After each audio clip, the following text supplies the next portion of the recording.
Master minds commerce చదవాలనుకునే 10th inter విద్యార్థుల తొలి ఎంపిక.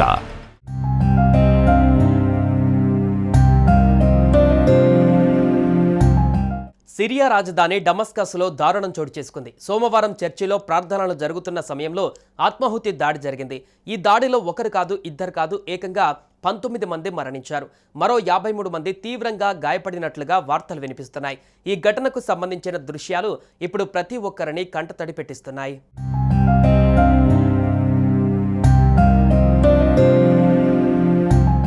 డమస్కస్కు తూర్పు శివార్లలోని క్రైస్తవులు అధికంగా నివసించే ద్వయిలా జిల్లాలోని మార్ ఇలియాస్ చర్చిలో సోమవారం కిక్కిరిసిన చర్చిలో ప్రజలు ప్రార్థనలు చేస్తున్నారు. ఈ క్రమంలోనే ఒక దుండగుడు ప్రార్థన చేస్తున్నట్లుగా నటించి ఆ తర్వాత తనను తాను బాంబులతో బ్లాస్ట్ చేసుకున్నాడు. ఆ సమయంలో అక్కడేం జరిగిందో అర్థం కాక ప్రజలు భయంతో పరుగులు తీశారు. ప్రత్యక్ష సాక్షులు, స్థానిక మీడియా కథనాల ప్రకారం పేలుడు దాటికి చర్చిలోని ప్రార్థనా పీఠాలు రక్తసిక్తమయ్యాయి. పవిత్ర చిత్రాలు ధ్వంసమై రక్తంతో తడిశాయి.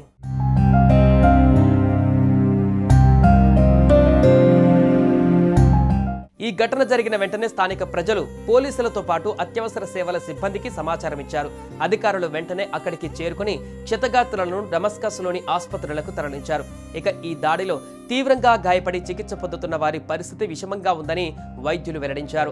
మరణాల సంఖ్య మరింత పెరిగే అవకాశం ఉందని కూడా తెలిపారు. అయితే ఈ ఘటనతో చర్చి సమీపంలో అంతటా భయానక వాతావరణం నెలకొంది. నగరమంతా ఒక్కసారిగా ఉలిక్కి పడింది. బాధాకరమైన విషయం ఏంటంటే ఈ దుర్ఘటనతో మరణించిన వారిలో అత్యధికంగా చిన్నారులే ఉండటం ఇప్పుడు అందరినీ కలిచివేస్తుంది. ఈ నేపథ్యంలోనే ప్రజలు ఆ ప్రాంతానికి దూరంగా ఉండాలని అధికారులు విజ్ఞప్తి చేశారు. ఇకపోతే ఈ దాడికి పాల్పడిన వ్యక్తి ఇస్లామిక్ స్టేట్ ఉగ్రవాద సంస్థకు చెందినవాడని అంతర్గత భద్రతా విభాగం అధికారులు ధృవీకరించినట్లుగా తెలుస్తుంది. ఈ ఆత్మాహుతి దాడి అనంతరం నగరంలో ఏం జరుగుతుందో అన్నది అర్థం కాక ప్రజలు ప్రాణాలను అరచేతిలో పెట్టుకుని బిక్కుబిక్కుమంటూ బతుకుతున్నారు.